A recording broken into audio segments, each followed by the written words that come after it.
Mosaic has grown into services across 10 different states. We serve almost 4,000 people with disabilities and employ over 5,000 employees. That's National Mosaic. I'm with Mosaic in Central Iowa. We have been in the Polk County community since 1983. There were some families here in Des Moines whose loved ones lived at the campus in Axtell.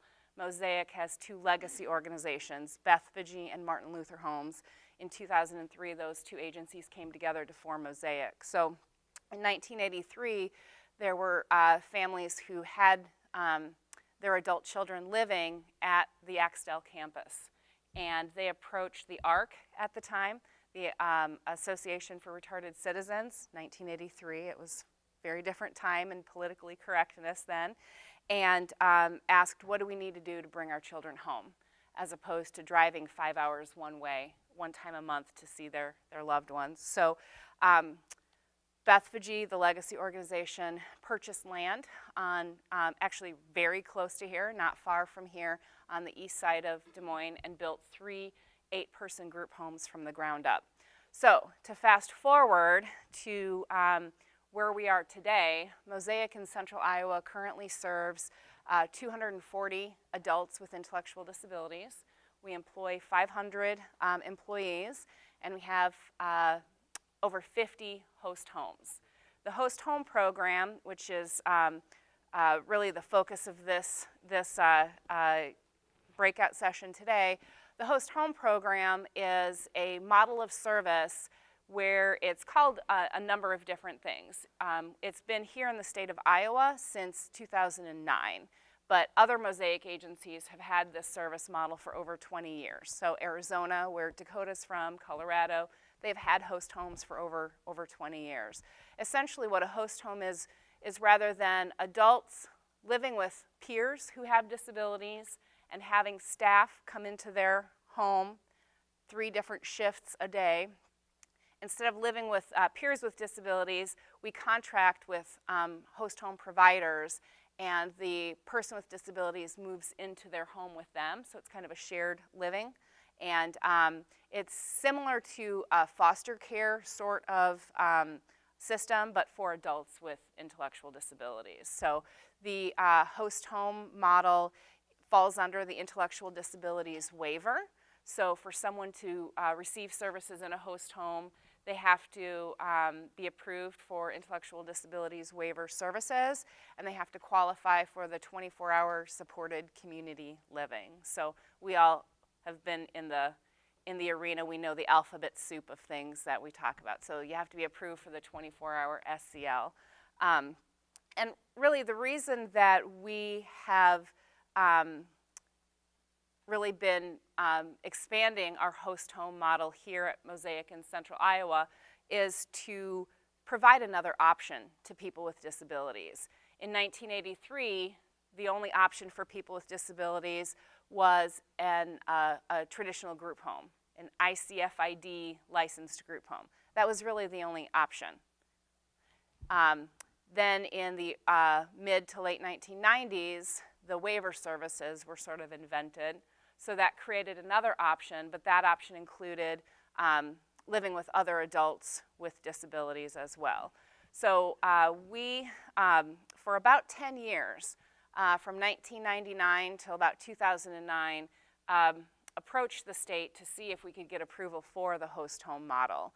And it took several years and some convincing to share that this really is a good option for some folks. The host home model is not the option for all people, but it's really important for us at Mosaic to be able to provide options to folks to have that life that they desire, what their dream is and what their opportunity is. So with that, I think I will let you hear from the experts here. We'll let Danielle share her story about what the host home program has done for her, and then we'll hear from Melissa, her provider. It wasn't very good at my house. My parents didn't really know and understand disabilities.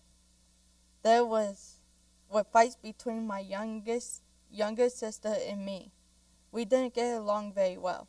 When I was 19 years old, I moved to a group home for people who have disabilities.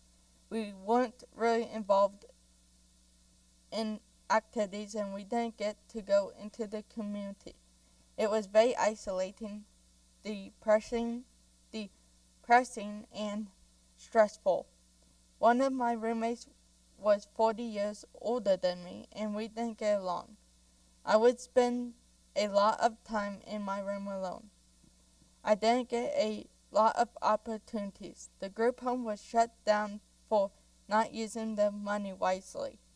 This was actually a really good thing because it brought me to Mosaic. Thankfully, my case manager told me about Mosaic, so I moved into a host home with Melissa and her family in June 2015. So many great things already have happened for me since come to Mosaic.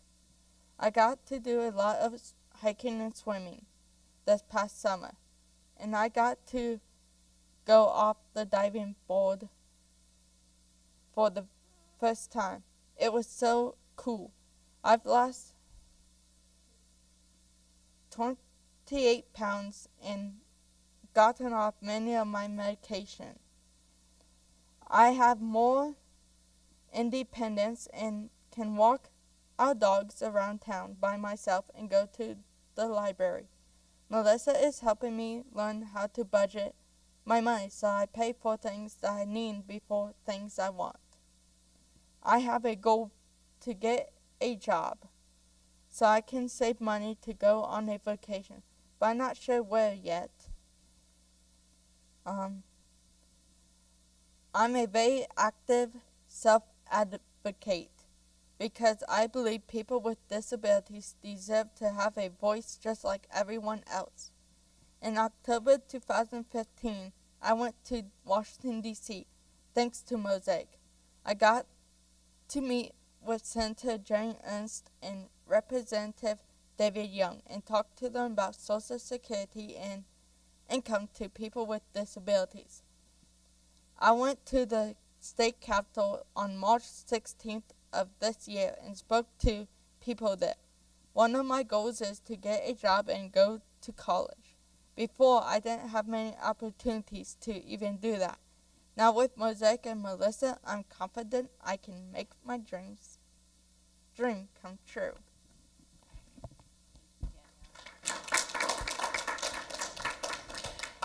So I might, while you're switching off, sharing the microphone, I might share just a little bit more about specifics with the host home program and kind of what the process is for that.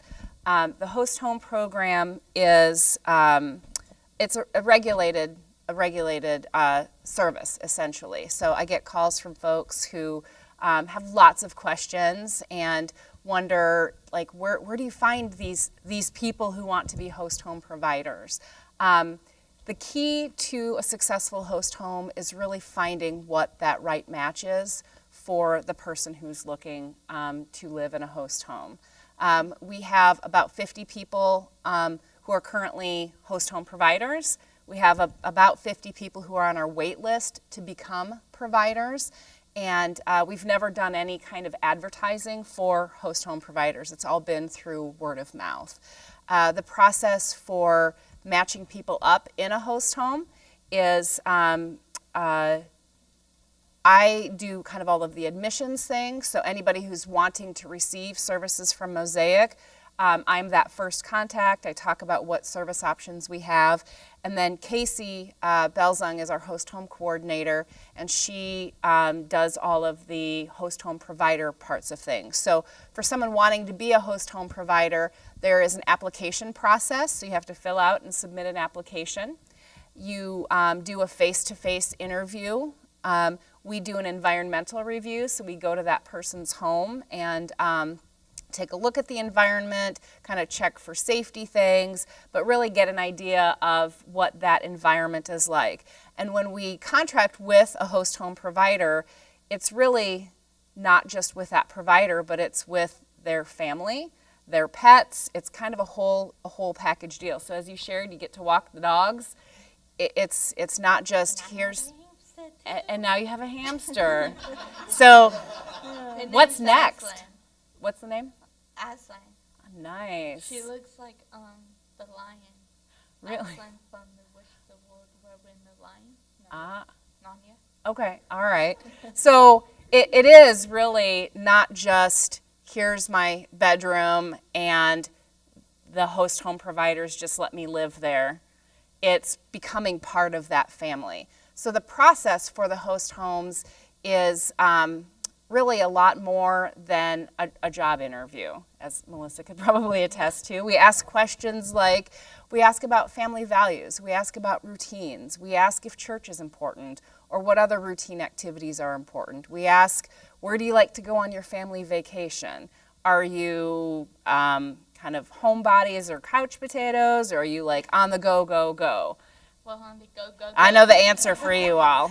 So it's really not just an interview, it's trying to learn about that person, learn about their family. We spend time with the provider. If they have kids, we have people who receive services in host homes, everything from a single person to a family with 6 kids and 3 pets. That's not the right match for everybody, but for the person who is in that host home right now, it is a perfect fit for them. So the host home process really is the key. And Mosaic, we just kind of serve as the matchmakers. We meet people, we kind of think who might be a good fit. We get them together to meet, as we did with these ladies. We met Danielle, and we'd already met Melissa several months before. As we're meeting Danielle, Casey and I are like, we kind of think Melissa might be a good person to call about this. So it's really about the matching process, and it is a process. It takes time to find who that best fit might be, and that seems to be a really big success in the fit that we were able to put together for Danielle and Melissa. So Melissa, do you want to share kind of your take? My name's Melissa Cloud. Like I said, I'm Danielle's host home provider, and it is more of a family thing. So I say more host home family because it is we all help each other.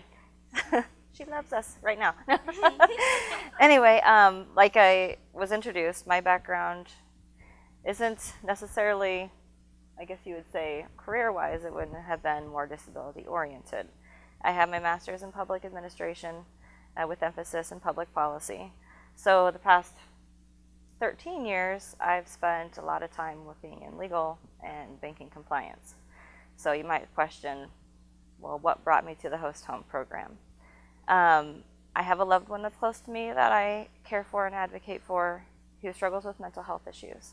So as a mom, I have had many opportunities to get out there and advocate, if it's meeting with legislators, talking with other families. Like I said earlier, I'm on the board at ASK.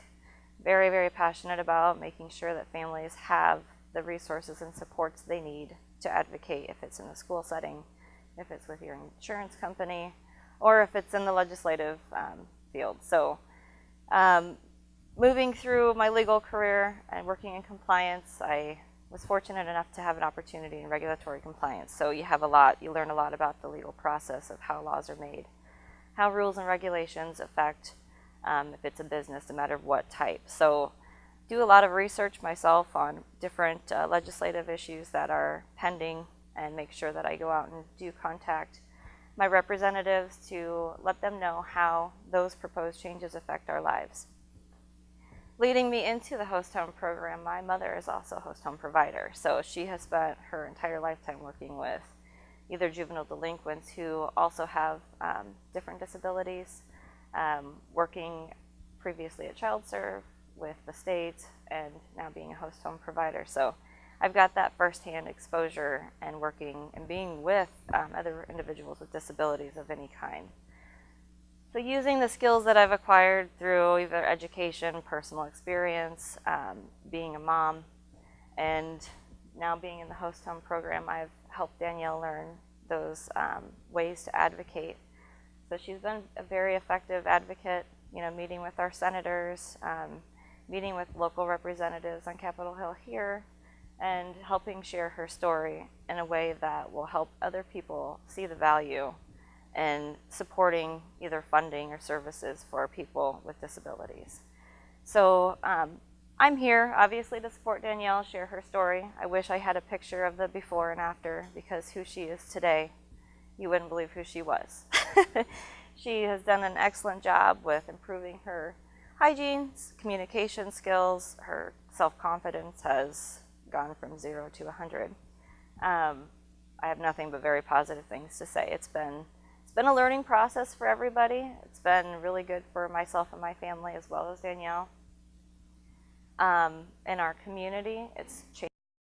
So I actually have a neighbor that has decided to become a host home provider based off seeing our experience, and happens to be Danielle's friend. So now she has a friend that she can go hang out with, go to the library with, walk dogs with.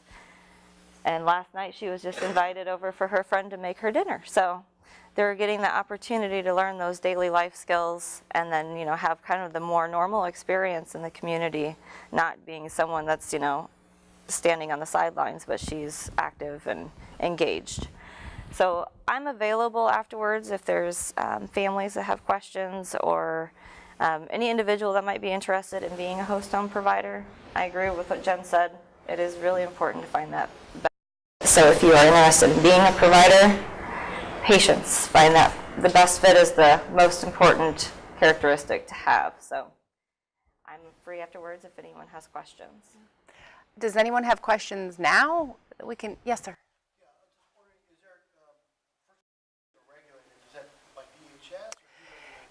Yeah, great question. So the Department of Human Services, yes, they have oversight for all waiver services. So it falls under the intellectual disabilities waiver. So there are all kinds of rules that we need to follow with that for documentation and policies. And then our oversight of that host home is that the host home has a host home manager assigned to them. The manager comes on site at least once a month. We do announced visits, we do unannounced visits, we check documentation. The person living in a host home has a plan, they have goals. Every requirement that is the same in a traditional group home for a waiver site is followed for a host home as well. Mosaic has we have lots of policies and safety procedures and quality assurance systems and paperwork, and host homes have to follow all of those same rules as well. The other thing I was wondering is, we did foster care for years, and one of the things, there was always an end goal. Yeah. In foster care is reunification for the biological parents. Yeah. And so the DHS would help facilitate coming up with a step. Transition plan, sure. Is there something similar? I mean, not reunification, but independence or anything like that? Yeah, independence is the goal that we have for everybody we serve, no matter what type of service they have. Our goal is to really try to work ourselves out of a job in any instance possible. For some folks, the host home is a really great first transition from the family home to kind of work more focused on some of those independent living skills, and then the goal is to go from needing 24-hour supports to only needing hourly supports. We serve people in host homes. Our very first person who we served in a host home, their anniversary, 7-year anniversary is next month. It's someone who, because of his medical needs, will never be able to live independently. So he is kind of with his forever family in the host home. The contract, we do an annual contract with a host home provider. So every year the person, the contractor and the client talk about, well, how was the last year? What went well? What didn't? We want to sign on for another year. So we at least look at it annually, and at that time we kind of decide as a team with that person what that end goal is. So for some folks, they might be on the 1-year plan, some people are on the 5-year plan, others, it could be the lifetime plan, so it just depends. Okay, so, but it could transition through independence. Very much, yes. Support family, strong support system for that. Yep. Get there. It's like Danielle, you might get a job, go to college like you're thinking. Yeah. Eventually you'll be able to have your own apartment or whatever. Yeah, I found out since I'm half Native American, then I can, if my parents actually go to the tribes council from their tribes and like sign documents and stuff, I could get some money from the government, and I could also get free college because you have to be at least 25% Native American to get free college. And I'll just add a little detail on that. So as a host home provider, part of our job is not only to make sure their doctor's appointments are scheduled, help them have opportunities in the community, but like with Danielle, I help her quite a bit in advocating with her support team. So if that's the host home manager, external service providers, that would be work programs, DHS, whatnot.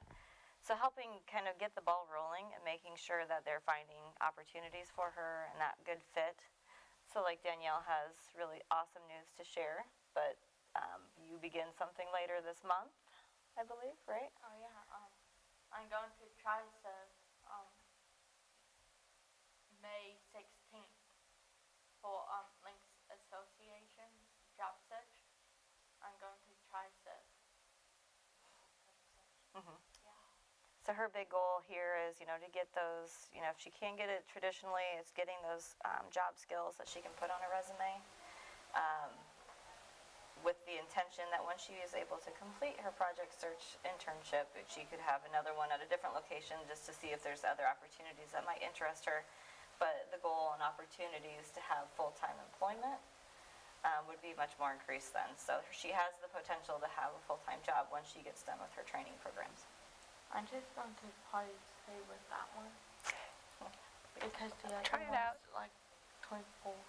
Yeah. You have to be 24, at least 24 to do the other one that So you sometimes You'll like the host get there before you know it. provider, if Danielle didn't know the right questions to ask, might miss out on some opportunities. So my job is to obviously get in there and say, what options are available, show us what's available, and then kind of take the time with her when we aren't meeting to discuss what is it that you want to do. Here's some opportunities. What do you think would be a good fit? Would you like to try, this program? I've taken her to several different informational sessions on different programs, so she got to make her choice of what might interest her. It's very much beyond just a caregiver. Part of the program certainly is caregiver, but it's really teacher, mentor, all of those additional things. And we have had folks who have transitioned from that 24-hour service in a host home. Mosaic in Central Iowa, we only do 24-hour residential services. We don't have any hourly SCL or hourly supports, but we have partnered with other agencies and developed a transition plan for how to transition from that 24-hour service.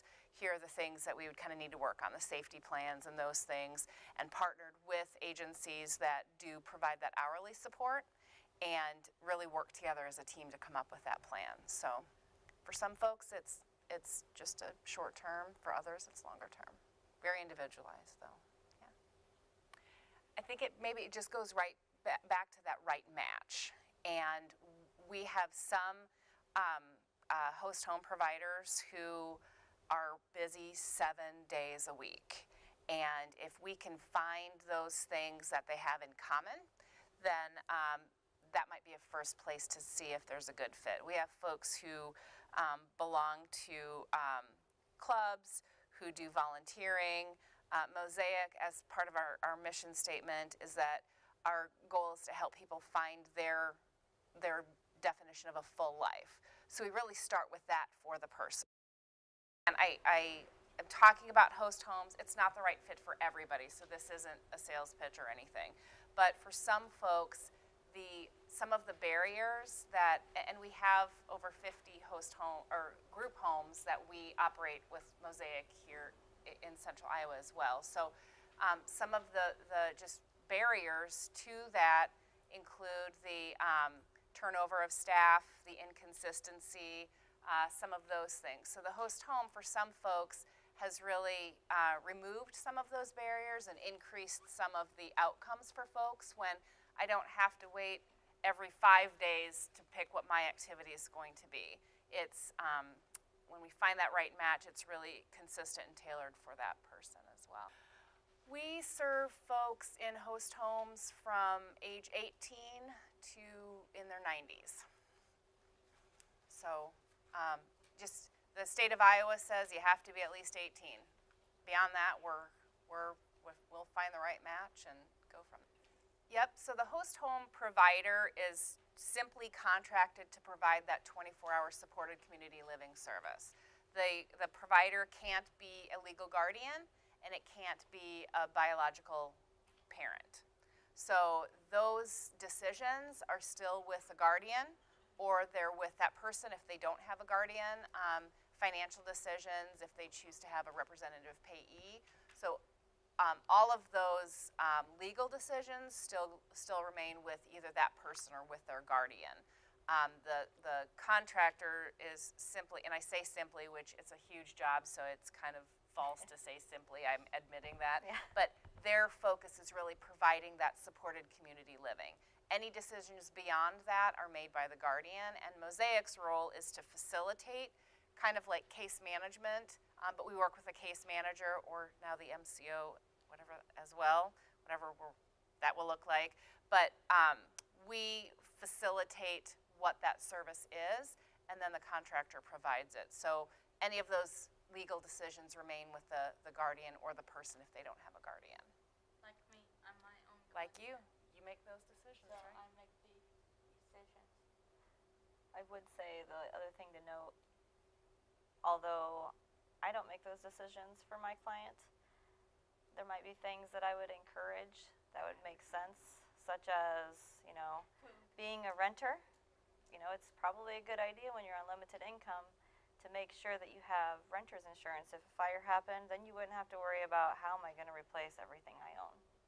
So, just little decisions like that I could encourage.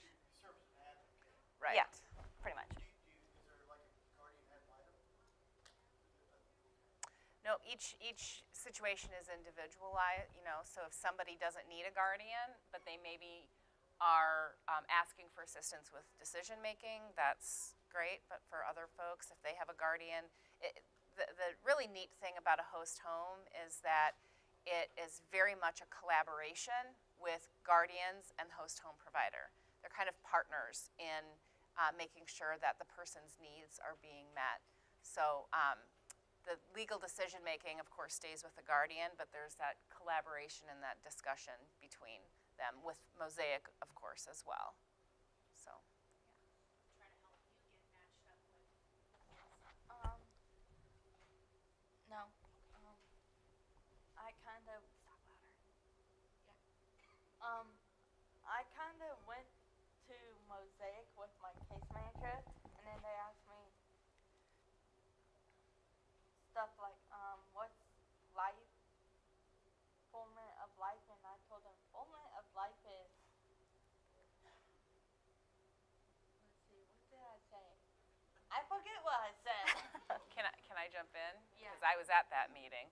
You, I think you were like, I don't know what fulfillment of life. So then we asked, well, what's your life currently like that you don't like, and what would you change? Because sometimes that's, and you. My roommate's 40 years older. My staff only listen to her. They don't listen to me. So we kind of went about it answering that kind of big question, what's your definition of a full life? Sometimes we start with what's not working right now to help determine what would make it better. Is that And then they right? asked me what hobbies or activities I like, and I said I like being outside. Anything that's outside is very awesome for me. And then I also love pets. Those are. Two. And a hamster. But a hamster usually stays in her cage unless I'm cleaning her cage. And then I put her in her ball. But you have to watch where the ball rolls because Jake will try. I learned my lesson. I have to take the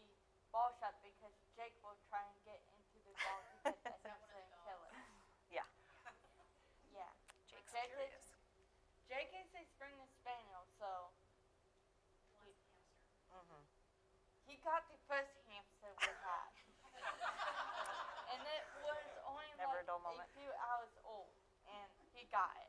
So Mosaic in Iowa, there are actually 4 Mosaic agencies in the state of Iowa. So I am with Central Iowa. We serve people in Polk County, Story County, and then we serve folks in Dallas County. I'm picturing the counties in my brain: Dallas, Warren, Jasper, Marion, and we will be expanding our services in Story County and probably Marshall County, kind of that big circle in the central of the state. There's also Mosaic in western Iowa, which is communities of Denison, Council Bluffs, Logan. Mosaic in south central Iowa, which is Osceola, Sheraton kind of area. And then Mosaic in northern Iowa, which includes Waukon and Decorah in northeast Iowa. And then Forest City, Belmont, Clarion, Eagle Grove, kind of up I-35. So all 4 agencies in the state of Iowa are planning on expanding our host home program. So I know, for example, northern Iowa, they have a host home that they operate in Spirit Lake, like northwest. So there doesn't have to be any kind of proximity, like you have to be within 30 miles. We started with that, and that just didn't work. So we go where people need for us to go. Placed out of their county if you find a Yes. better match. If you have somebody in Marshall County and they're a better match with a family in Des Moines. Yes, exactly. For a long time, Mosaic is the only agency in the state of Iowa that has provided host homes. Probably about 3 years ago, REM Iowa, the Mentor Network, they started host homes on the eastern side of the state, I believe. And then just in the last couple of years, an agency called VODAC has started host homes. They started on the western side. They're also in like the Nebraska area, but I think that they're getting into the host home arena. So for the longest time, Mosaic was kind of the only show in town, if you will. But I also know that there are several other providers who are looking at that model and offering that model of service. We kind of measure our success with a tool called the Personal Outcome Measures. So we are accredited with the Council on Quality Leadership, and we do interviews with the people we serve at least annually, and out of that we get data that shows what that outcome is like. So the outcome is, if I have a goal to get a job, then the process to get that job, is it really working out for me or not? So we have data that supports that people served in host homes, their outcomes are significantly higher than people who live in traditional group homes for some of those reasons, as just the barriers with staff and transportation and some of those things. So I don't have that data with me, but we will be, I have information, I have some frequently asked questions, I've got my business card, and I've got some brochures. So I will grab my stash. So any of those things that you want, I can share those with you, and then you can contact me further for any data or questions or things like that. And just piggyback off that, as a provider, when we're providing our services every day, whatever their plan is and their goals, we document on that. So I'm sure that's where you probably get a lot of the data. Yes. So they can tell every day, okay, goal A, if it's following a schedule or maintaining proper hygiene, we would select yes or no if they did that, and then provide more detail on that. So then all that data can be captured, and then they can determine if what we're doing is being successful. Sometimes it's a matter of just tweaking it a little bit to be more effective. So I think DHS also has kind of a role in that as well. So they have When they audit different us, interviews as yeah. well to determine whether or not that client's making progress. Meet with families who have teenagers, so 15, 16, 17, because we can start that transition process, that matchmaking, that looking for the right match. We can start that early on. We work really closely with the case manager for kind of some of those are they approved for funding? Do they qualify for 24-hour supports? I have there's someone we serve in a host home who, when I first met him, he was 16. And he already knew his host home provider, but we worked on that together. We kind of developed a transition plan. So on literally his 18th birthday, he moved permanently in with her and the host home started. So I don't think there's such thing as starting too soon, and that's what I tell all families, like there's no starting too soon and having that, my opinion, because the host homes are really only for folks at this point, for people who have an intellectual disability, because they access funding through the ID waiver. The habilitation service, which is more for people with mental health needs, my very little understanding of that is that it's kind of two parallel tracks, and the service, the options for someone who receives HAB services are maybe not, there aren't as many options as there are for someone with an intellectual disability. Again, that's just my experience right now. Who knows what might change? I think there are a lot of, and I bet Melissa has something to say too. I just know that I get calls at least every week from families who their loved one kind of falls between the cracks of what the current service system is. And I just advocacy, and I'll turn it over to you. I know that's where you're going with it. I'm like, I understand 100%.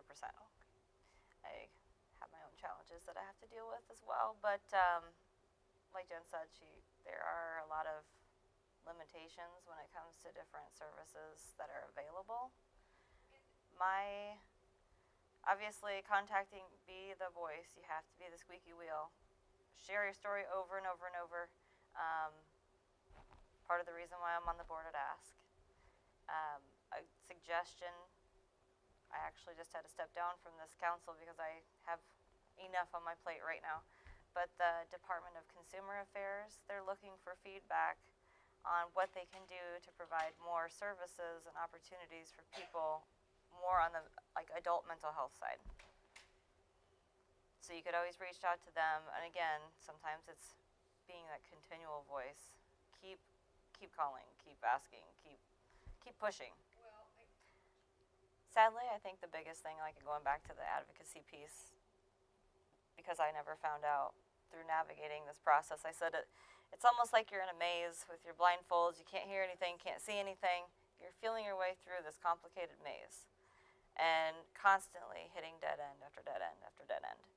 So that's why I take it upon myself to make sure if I hear of a family and they start talking about, well, my child has issues, that's always that flag. Okay, they may not know exactly what is out there. So like how I found Ask, same thing. It's kind of our responsibility because the professionals not always are going to be the ones saying, hey, did you know that all these things are out there? So that's, the big thing is being that voice and kind of mentoring other families. I share a lot of information with all the different contacts I've had at EHS because they may not know about, training opportunities like this. So Ask is actually the one that manages that blog. Any provider, any family member, say you have questions about a medication your child's on, wanted to get other feedback from other families, you can go on the website and post questions. You can post here, here's a training opportunity for, providers or for families. Anyone can join it. Like Danielle said, she volunteers and does blogging for Ask for that purpose. But it's a good tool to use. Might be even an opportunity for, say your child has, not the most common disorder, and you want to meet other parents out there that you can kind of just bounce questions off of, get support from each other. You can do that on there as well. On the mental health side, there is the NAMI Casserole Club. It's a Facebook site that you can go on. NAMI Casserole Club. So the intention of that name is when your child's sick with a medical illness, people are like, oh, here, let me bring you a casserole to help you. Well, when your child has mental health issues, everyone stays away. So it's a good opportunity to go and say, hey, you know, I'm having a really crappy day today. You know, how do you deal with this? Or, you know, it's just a support tool. And having, you know, limited opportunities for support groups for families with your similar situation. Not everyone can get up and leave and go to a different location because their lives are full. So if it's spending 15 minutes on that Facebook page and just supporting each other and sharing information with each other, that's a good tool as well.